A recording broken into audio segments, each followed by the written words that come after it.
간혹 어떤 분들이 이런 이야기를 합니다. 성경이 요구하는 수준이 너무 높아서 나 같은 사람은 그냥 죄인으로 살아야 될 것 같아요 라는 말을 합니다. 성경이 요구하는 수준이 높다는 것, 아마 그분들은 대체적으로 윤리적인 수준, 법적인 수준이 아니고 법 정도를 지키는 수준이 아니라 그 수준이 너무너무 높아서 요구하는 것이 너무너무 커서 그것을 나 같은 죄인은 감당하기가 어렵습니다 라고 말하는 경우를 제가 들어본 적이 있습니다. 자, 이런 말을 하는 그 내용은 겸손한 것인가요? 교만한 것인가요? 물론 이런 말을 하시는 분들은 특별한 의도라기보다는 어떤 진짜 고차원의 삶을 살기가 힘들다는 것을 이야기하는 것이니까 교만한 차원에서 이야기하는 것은 아닐 겁니다. 하지만 그런 것을 떠나서 그 말 액면대로 이해한다면 사실 이 말은 매우 매우 교만한 말입니다. 왜 교만한 말이냐면 인간은 누구나 할 것 없이 다 죄인입니다. 그냥 죄인이에요. 설명할 것도 없어요. 모든 사람이 죄인입니다. 우리가 수준 높게 살려고 노력하죠. 또 그것을 추구하는 많은 사람들이 있습니다. 하지만 수준 높게 살려고 하는 사람이 좀 낮게는 살 수 있지만 그러나 깊게 들어가 보면 사실은 완벽하게 살 수가 없어요. 그러니까 어떤 사람이 이런 얘기 하잖아요. 큰 돌이나 작은 돌이나 물에 빠지는 것은 똑같다고. 그러니까 조금의 죄가 있든 큰 죄가 있든 사실은 죄인이라는 사실은 어쩔 수가 없단 말이죠. 인간은 누구나 부족함을 가지고 살고 한계를 가지고 삽니다. 그러니까 한계 있고 불완전한 인간이 내가 좀 완전하게 되어서 하나님이 원하시는 수준에 올라가겠다라고 생각하면 교만이에요. 그렇게 할 사람이 없어요.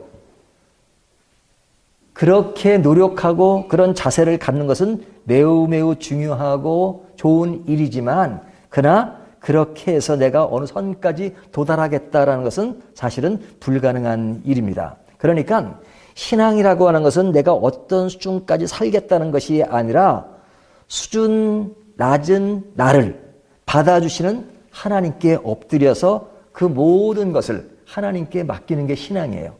하나님, 나는 부족해요. 나는 연약해요. 나는 알지도 못해요. 나는 하나님이 원하는 수준에 올라갈 수 없어요. 하지만 이런 수준에 있는 나를 받아주시는 하나님 앞에 감사하면서 나는 내 힘으로는 할 수 없지만 하나님께 맡기며 살겠습니다 하는 것이 신앙입니다.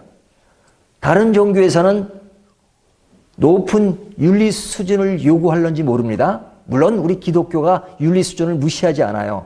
높은 수준까지 올라가야 합니다. 하지만 우리의 전제는 그렇게 할 수 있는 존재가 아니라는 겁니다. 자, 이것을 염두에 두고 우리 오늘 본문을 생각해 볼 필요가 있는데요.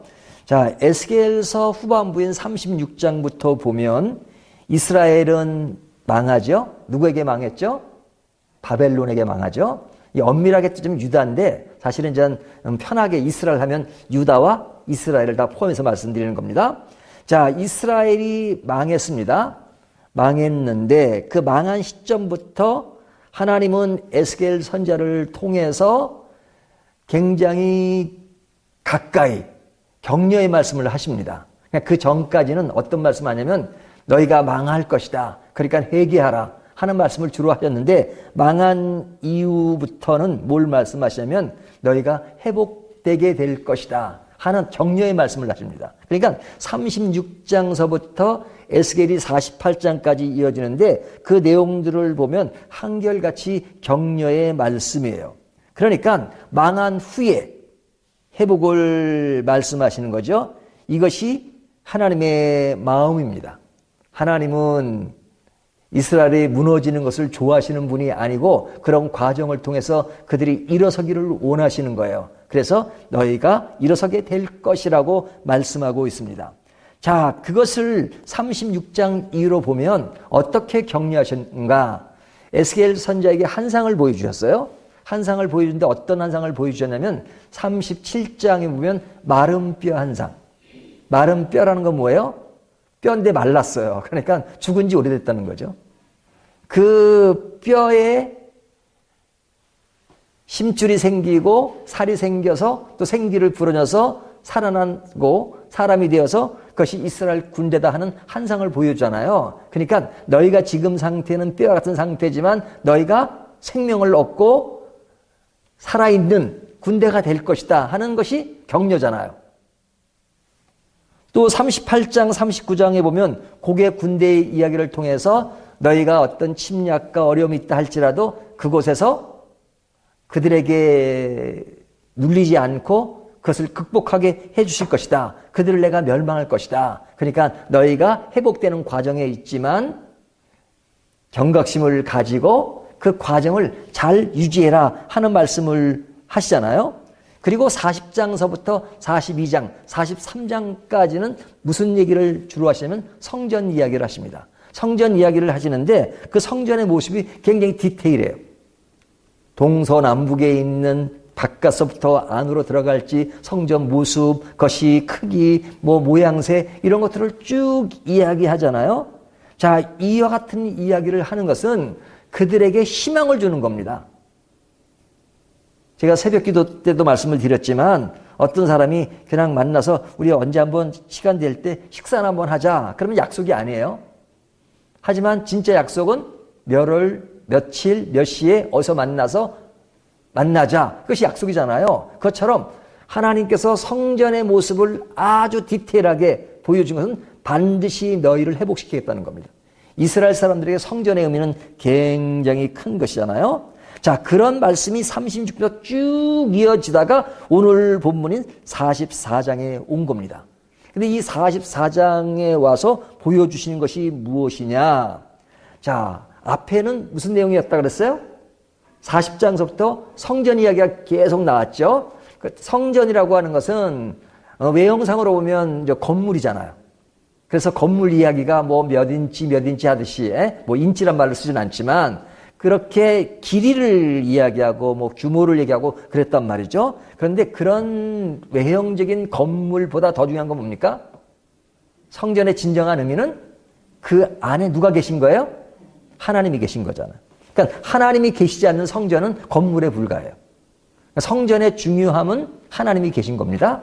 물론 하나님은 성전 밖에도 계시고 어디서든지 계시지만 성전이 상징하는 것은 그 안에 하나님이 계신다. 그것이 중요하잖아요. 그래서 44장에 보면 하나님이 계신 것을 강조합니다. 1절과 2절을 보면요. 그가 나를 데리고 성소의 동쪽을 향한 바깥문에 돌아오시니 그 문이 닫혔더라. 여호와께서 내게 이르시되 이 문을 닫고 다시 열지 못할지니 아무도 그리로 들어오지 못할 것은 이스라엘 하나님 나 여호와가 그리로 들어왔음이라. 그러므로 닫아 둘지니라 그러죠. 자, 성전으로 누가 들어오셨어요? 하나님이 들어오셨죠. 하나님이 어떻게 들어오셨나? 문이 없어 들어오실 수 있지만 이게 문을 열고 들어오셨죠. 그러니까 문을 열고 들어오셨지만 들어오시고 나는 문을 닫습니다. 근데 이제 그 문을 더 이상 열지 말라 이렇게 말씀하시죠.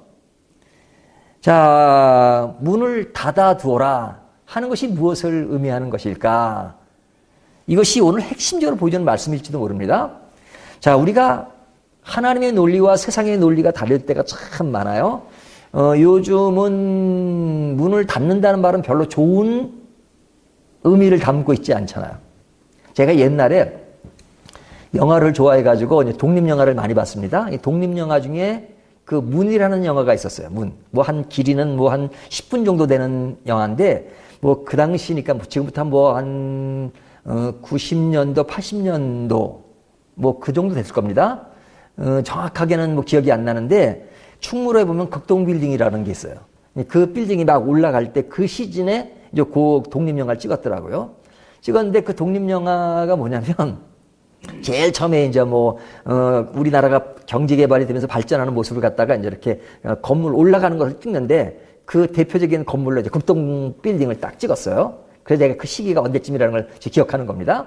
자, 그 건물을 보여주면서 갑자기 누구에게로 카메라가 가냐면 지금으로 말하면 초등학생한테 딱 이 카메라가 집중됩니다. 그 학생이 이제 학교를 끝나고 집에를 가는 거예요.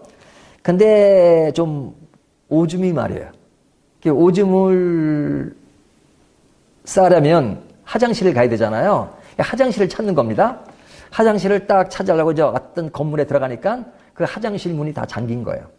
여기 가도 화장실 문이 잠기고 저기 가도 화장실 문이 잠기고 빌딩 안에 들어가도 잠기고 다 가도 다 화장실 문이 잠겨 가지고 결국은 집에 들어와서 바지에 오줌을 싸는 것이 그 영화 끝입니다. 그러니까 그 엄마가 보고 너 왜 바지에 오줌 쌌어? 그러니까 얘가 막 화를 내면서 집에 오자마자 오줌 싼 바지 위에 그냥 그 집안에서 그 집안에 있는 창문을 다 열어내는 것. 이것이 영화 마지막이에요.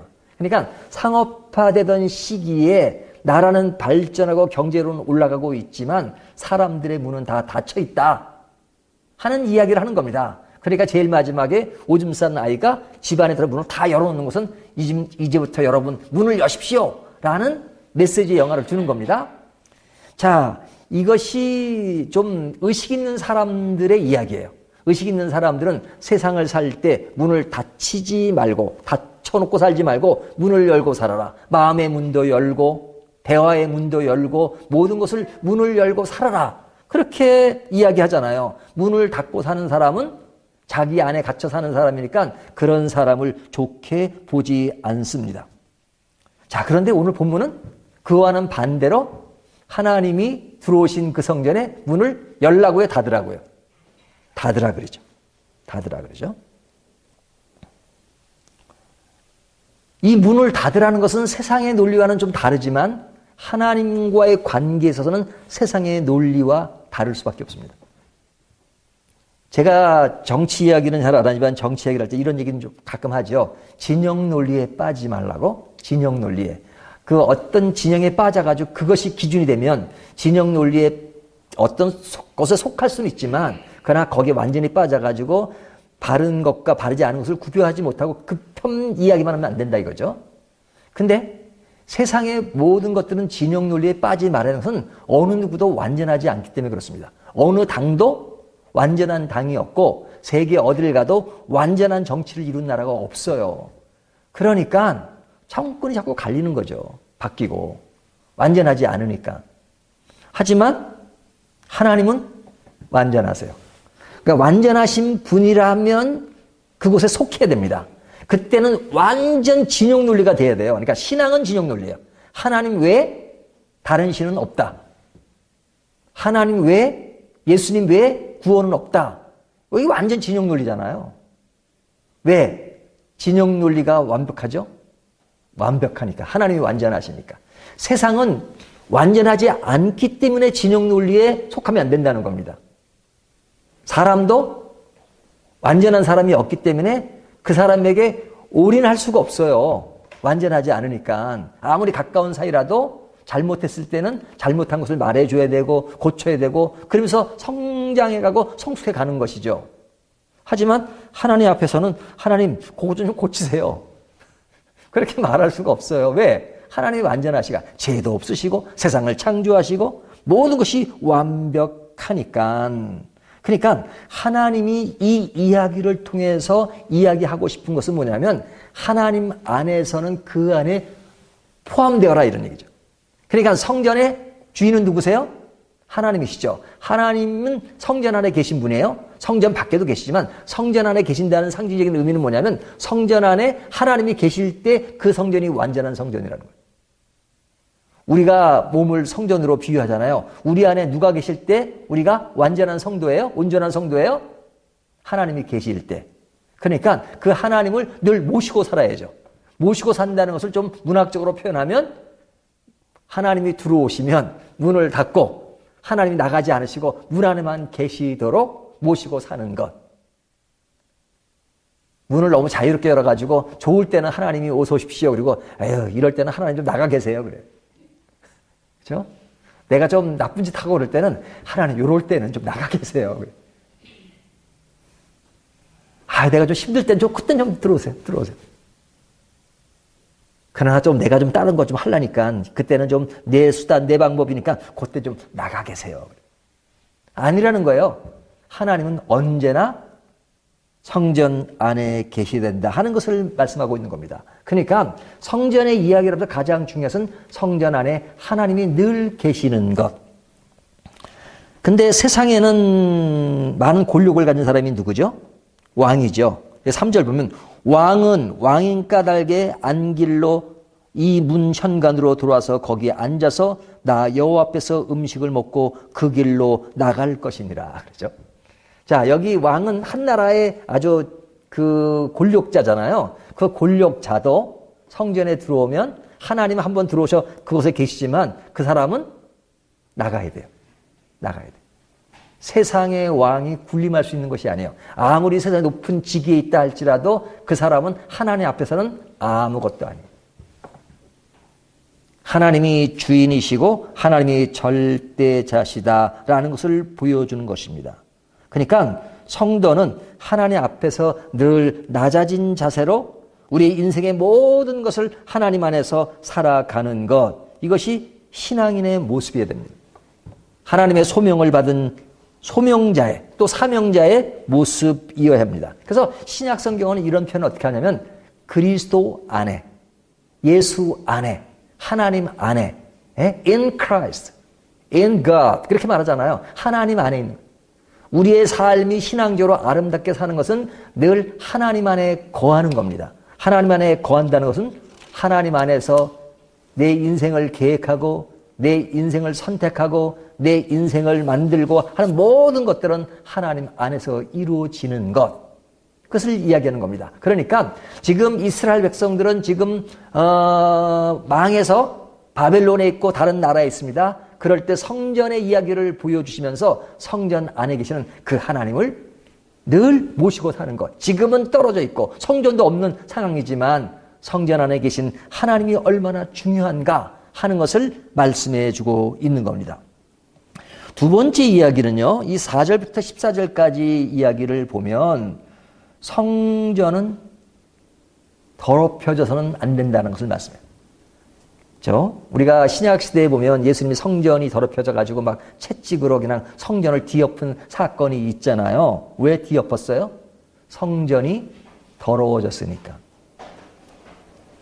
그러니까 성전을 더럽히지 말라. 성전을 더럽히면 성전의 어떤 물건 자체 뭐 이런 그 건물 자체를 더럽힌다는 것이 아니라 성전이 가지고 있는 그 특성, 그 중요한 부분들을 놓친 것이죠.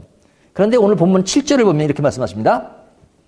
너희가 마음과 몸에 할례받지 아니한 이방인을 데려오고 내 떡과 기름과 피를 드릴 때 그들로 내 성소 안에 있게 하여 내 성전을 더럽힘으로 너희의 모든 가증한 일 외에 그들이 내 언약을 위반하게 하는 것이 되었으며 8절 너희가 내 성물의 직분을 지키지 아니하고 내 성소에 사람을 두어 너희 직분을 대신 지키게 하였느니라. 자, 이것이 뭐예요?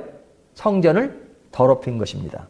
성전을 더럽힌 것, 뭐 직분을 다른 사람에 맡긴 것, 뭐 그런 것들 포함해서 가장 중요하게 핵심적으로 말하는 것은 뭐냐면 7절에 너희가 마음과 몸에 할례받지 않은 이방인을 데려오고 그러죠.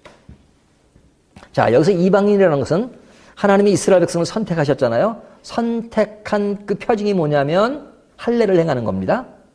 그러니까 할례는 내가 너희를 선택했다는 것입니다. 하나님은 이방인을 구원하셨죠. 그래서 우리 이방인들도 지금 예수를 믿고 있잖아요. 하지만 우리가 본질적인 이야기를 할 때 믿음의 본질 안에서 이방인은 누굽니까? 하나님을 믿지 않는 사람이 이방인인 것이죠. 그러니까 하나님의 선택에서 거리가 먼 사람, 할례를 행하지 않은 사람. 자, 오늘날 할례를 행하는 건 아니죠. 하지만 이 의미를 우리가 되새기는 겁니다. 자, 할례를 행하는 것, 이것은 하나님의 선택된 백성이 되었다는 것을 이야기하는 거죠. 근데 이 할례는 어떻게 해야 되느냐? 여기 보면 마음과 몸에 할례받지 아니한 이방인. 그러니까 성도는 할례를 어떻게 받아야 돼요? 마음과 몸으로 받는 것이다 이거죠. 마음과 몸으로 받는 것이다. 자, 몸만 하는 할례라면 뭐예요? 몸으로만 할례 받았어. 이스라엘 백성들에게 할례를 행하잖아요. 할례를 받긴 받았어. 하지만 육신으로 할례를 받았지만 하나님을 공경하고 하나님을 사랑하고 하나님을 섬기는 마음이 없어요. 할례는 행했어. 이스라엘 백성이라 그래요. 그러니까 이스라엘 백성이면 다 선택된 백성이라고 생각하잖아요. 그래서 할례도 받았어요. 그런 표징으로. 하지만 하나님을 사랑하지 않아요. 그건 뭐예요? 몸만 할례를 받은 겁니다. 교회 등록도 하고 교회에서 세례도 받는데 진짜 하나님을 믿지 않아. 그건 뭐예요? 그냥 몸으로만 세례받고 몸으로만 교회 등록한 것이죠. 똑같은 겁니다. 자, 마음으로만 하는 할례는 어떤 것입니까? 마음으로만 하는 일. 이론적으로는 하나님을 믿어요.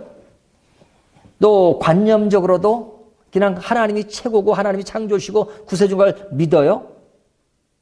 또 하나님이 최고라는 것도 이야기해요. 하지만 삶이 없어요. 믿음의 삶이 없어요. 신앙이로서 헌신이 없어요. 그건 생각뿐이죠. 제일 쉬운 것 중에 하나가 생각만 하는 겁니다. 생각만 하고 삶으로 살지 않는 것, 관념 속에서 머물러 있는 것, 이것이 마음만 하는 할례잖아요. 근데 이 본문에서 할례를 어떻게 하라고요? 마음과 몸으로 하라 이거죠. 마음으로 하나님을 사랑하고 하나님을 믿고 하나님을 공경하고 하나님을 신뢰하고 그리고 몸으로 하는 할례는 하나님 앞에 내가 하나님을 믿으니까 하나님 나를 사랑하시니까 그 길을 나도 가겠습니다 하는 것이 진정한 할례자잖아요. 근데 그것이 안 돼 있는 것이 성전을 더럽힌 것이다. 이렇게 말씀하고 있는 것이죠. 이런 말씀들 보면 구약의 말씀이지만 오늘날 우리들에게도 적용해 볼 때 참 두려울 때가 있죠. 하나님은 우리를 잡아주시고 부족한 우리를 늘 잡아주고 이끌어 가시는데 늘 성전을 더럽히는 모습이 나에게 없는가라는 것을 생각하게 합니다. 자, 그러면서 이제 10절에 가면 어떤 말씀이 있냐면요. 이스라엘 족속이 그릇 행하여 나를 떠날 때 레위 사람도 그릇 행하여 그 우상을 따라. 참 이 본문이요. 참 생각을 많이 하게 합니다. 여기 레위 사람도 그릇 행하여. 이스라엘 족속이 떠날 때 누구도 떠나요? 레위 사람도. 그죠? 자, 레위 사람은 어떤 사람들이에요? 하나님의 제사를 맡은 사람이죠. 그러니까 하나님이 원하는 제사를 전적으로 하는 사람. 오늘날 시대로 말하면 목사 같은 사람이라고 말할 수 있겠죠. 근데 이 사람은 세상이 악하고 세상이 잘못되어도 주님이 원하는 그 길을 벗어나지 않고 제 길로 가야 본이 되는 거잖아요. 근데 세상이 악해요. 특히 이스라엘 족속이 굉장히 악해요. 그런데 뭐라고 나면 나를 떠날 때 누가? 이스라엘 족속이 레위 사람도 그릇 행하여. 자, 레위 사람도가 아니라 그렇게 해도 레위 사람은 그렇지 않았다라고 말해야 되죠. 근데 그들이 행하는 것, 세상의 흐름과 그 모습에 나는 동조하지 않고 바른 길을 갔다라고 말하는 것이 정상이잖아요. 그러니까 세상이 그렇게 흘러가는 대로 나도 그 길을 따라갔다라고 말하는 거죠. 그 사람이 레위 사람입니다. 레위 사람도죠. 레위 사람보다 더 큰 규모는 이스라엘 사람이잖아요. 이스라엘 사람도 이방인들처럼 행하고 오늘날 이스라엘보다 더 큰 의미는 성도도. 세상의 풍파와 세상의 그릇 때문에 똑같이 성도도 그릇 행하여 라는 말이 주어진다면 너무너무 슬픈 것이죠.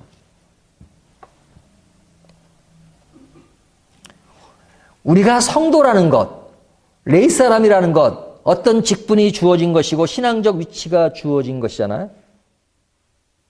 그런데 위치는 정해졌지만 행하는 것은 이방인과 다를 바가 없이 행하는 것. 이것은 너무너무 슬픈 것이죠. 사실 요즘은 TV를 보면요, 긴장할 때가 많아요. 왜 긴장을 많이 하게 되냐면 TV에 옛날과 달리 참 교회 이야기가 참 많이 나와요. 교회 이야기가 나오다 보니까 목사 이야기도 많이 나와요. 근데 좋은 얘기는 별로 안 나오잖아요.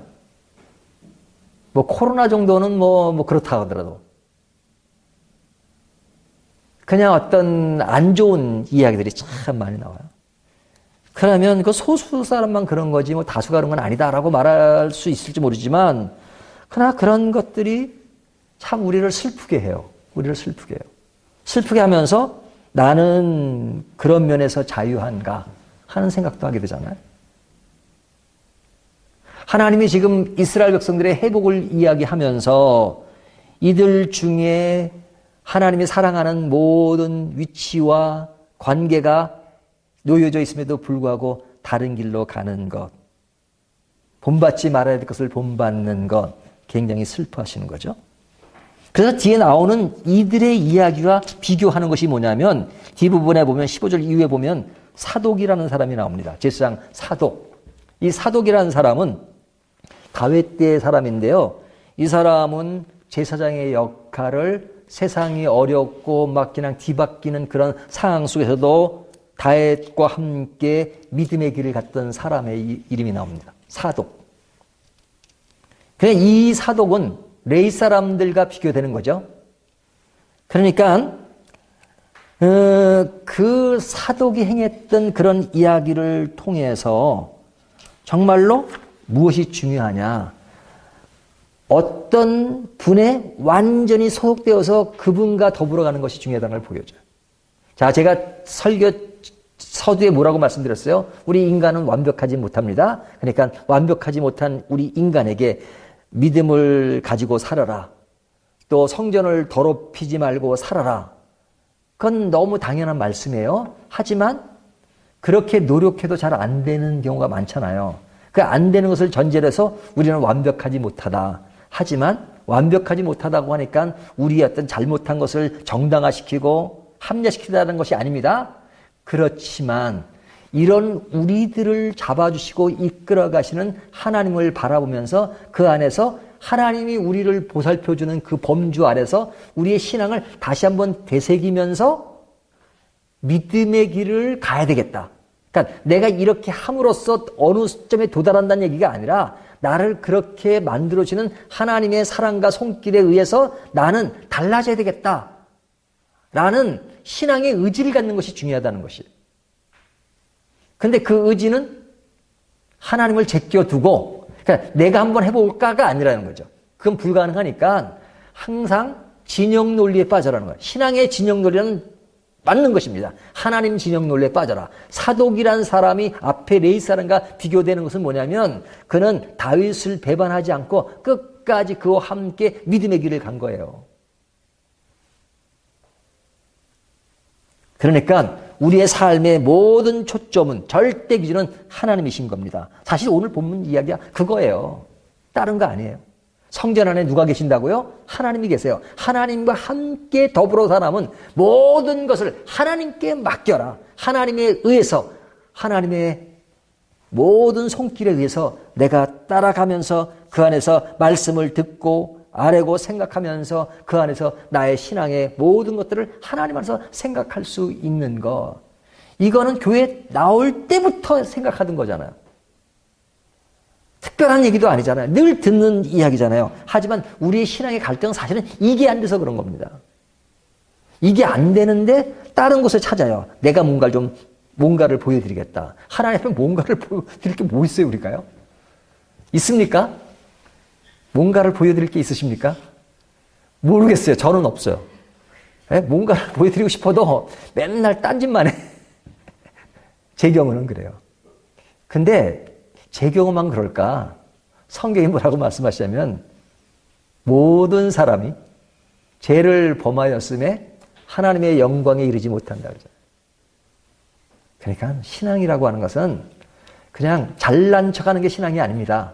못난 척하는 게 신앙이에요. 하면 된다라고 믿는 게 신앙이 아니라 하면 안 돼요. 안 돼요. 모든 것이 부족해요. 모든 것이 약해요. 하지만 이런 나를 잡아주신 하나님 앞에 나는 순종하면서 살겠습니다. 순종. 근데 순종할 때도 사실 안 될 때가 많아요. 하지만 그럴 때마다 하나님 나를 얼마나 사랑하셨는지 이런 나를 은혜로 잡아주셨는데 그래도 내가 오늘은 주저앉고 무너졌지만 또다시 순종하는 것을 배우면서 하나님만 의지하겠다. 이것이 신앙입니다. 오늘 말씀이 이게 전부의 내용이에요. 자, 다시 한번 정리합니다. 지금 이스라엘 사람은 어디에 있습니까?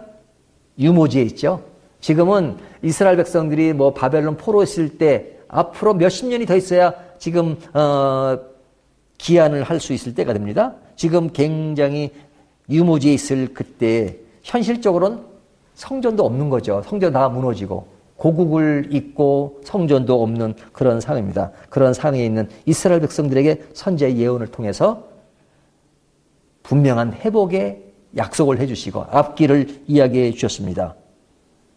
근데 그 회복의 핵심이 뭐냐? 성전 회복인데 그 성전 회복 안에 계시는 하나님을 다시 한번 인식하고 그 하나님 나를 지금도 돌보시니까 그 하나님 안에서 내 모든 것을 그분께 맡기는 삶, 맡기는 태도, 그것이 회복을 누리는 진정한 믿음의 길이다라고 말씀하시는 겁니다. 자, 다른 것이 아닙니다. 신앙을 다시 한번 정리하면 신앙은 doing, 뭘 행하는 문제가 아니라 being, 어디에 속하는 문제입니다. 어디에 속하는 거예요? 하나님 나라, 하나님 안에 in God, in Jesus Christ. 하나님 안에 속하는 것, 예수 그리스도에 속하는 것. 그러면 그렇게 속하기만 하면 삶을 엉망으로 살아도 되느냐? 아닙니다. 그 안에 속하면 그 안에 삶의 스타일과 그 안에 정서와 그 안에 가치관에 쌓이기 때문에 삶의 모습은 더욱더 나아질 수밖에 없는 겁니다. 그렇게 하시는 분이 누구세요? 성령께서 나를 인도하사 새롭게 만들어 가시는 새로운 피조물로 만들어 가시기 때문에 삶의 열매가 드러나게 되는 것이죠. 내가 뭔가를 해서 열매를 드러내는 게 아니고 하나님께서 나를 이렇게 만드시고 내가 하나님을 전적으로 의지할 때 하나님은 나를 그렇게 만들어 가신다. 그러니까 모든 초점은 하나님을 제대로 바라봐라 하는 것이 본문의 내용입니다. 오늘 이 말씀을 가지고 우리의 삶 속에서도 늘 하나님을 깊이 바라보는 저와 여러분이 되시기를 주님의 이름으로 축원합니다.